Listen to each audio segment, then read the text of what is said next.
বেশি ব্যবহার না করার কারণে এরকম হয়েছে। কোনো সাপ থাকলে বিপদ আবার।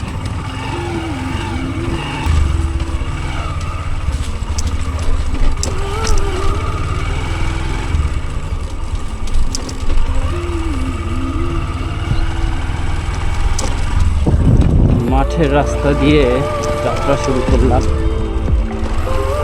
এটা একটা শর্টকাট রাস্তা শুনতেছি। এই সামনে গিয়ে একটা বড় নতুন পিচের রাস্তায় উঠবে, আর না হলে অনেক দূরে গিয়ে যে বাজারে ওঠার কথা ভাবতেছি ওখানে গিয়ে উঠতে হবে। রাস্তাটা অনেক উঁচু নিচু, খুব বেশি ব্যবহার না করার কারণে এরকম হয়েছে। ব্যবহার করলে আবার এক সাইড সমান থাকে, যে সাইড ব্যবহার হয় বেশি ওই সাইড সমান থাকে। এই রাস্তা খুব বেশি ব্যবহার থাকলে সামনে গিয়ে দেখা গেল আর চলাই যাচ্ছে, তাহলে কেমন হবে?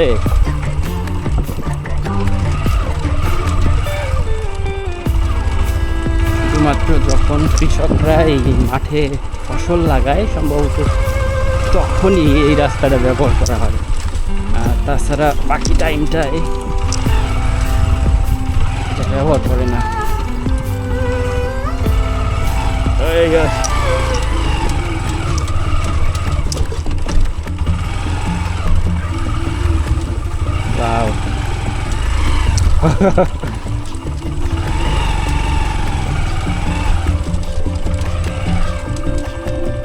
আবার বিপদে না পড়ে যায়।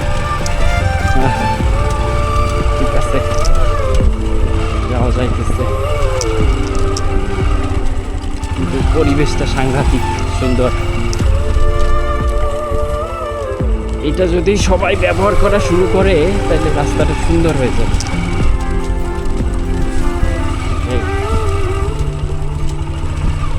তো আমি যেখান থেকে বের হয়েছি সেখান থেকে এই রাস্তাটা মোটামুটি শর্টকাট।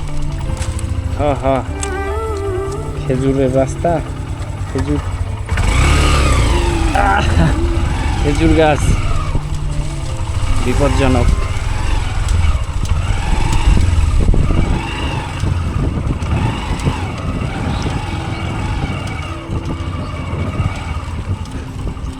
রাস্তার কন্ডিশন তো সুন্দর, কিন্তু যে পরিমাণে আগাছা হয়েছে শেষ পর্যন্ত আমি যাইতে পারবো কিনা কে জানে।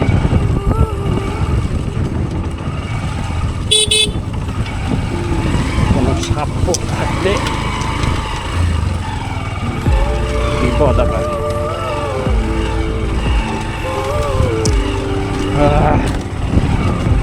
চমৎকার মেইনলি শিরাশিঙ্গা গ্রাম থেকে বের হয়ে এই রাস্তাটা নতুন একটা রাস্তা তৈরি করতেছে ওই পাশে। ওইটা আগে আমি একবার ভুলক্রমে ওই রাস্তায় ঢুকে গেছিলাম। ওইটা আগে ছিল ইটের, ভাঙাচুরা ইটের। পরবর্তীতে যেটা করছে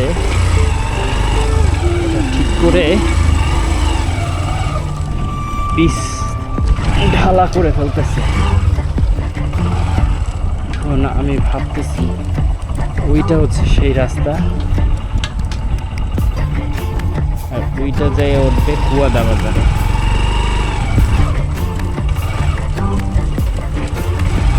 এই পাশে আবার যেটা মনে হচ্ছে যে মানুষজন এই পর্যন্ত ব্যবহার করতেছে রাস্তাটা। মিডিলে যেহেতু জমি ছাড়া আর কোনো কাজ নাই, এই কারণে মানুষজন অতটা ব্যবহারও করে না। চমৎকার।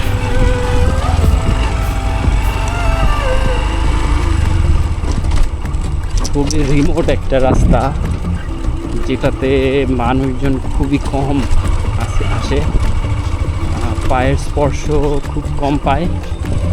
শুধুমাত্র সিজনাল যখন চাষাবাদ থাকে তখনই এই রাস্তাটা ব্যবহার করে।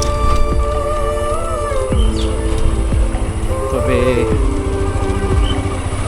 আমি মনে হয় এই টাইমে প্রথমেই আসতেছি রাস্তা দিয়ে। কেউ যদি চলাচল করতো তাহলে রাস্তার কন্ডিশন আর একটু ফ্রেশ থাকতো। যাই হোক, এই রাস্তাটায় ওঠার জন্যই মেইনলি এই শর্টকাটটা ব্যবহার করছি, নাহলে অনেক দূর ঘুরে গিয়ে আমাকে কুয়াদা বাজারে গিয়ে উঠতে হবে। দারুণ এক্সপিরিয়েন্স।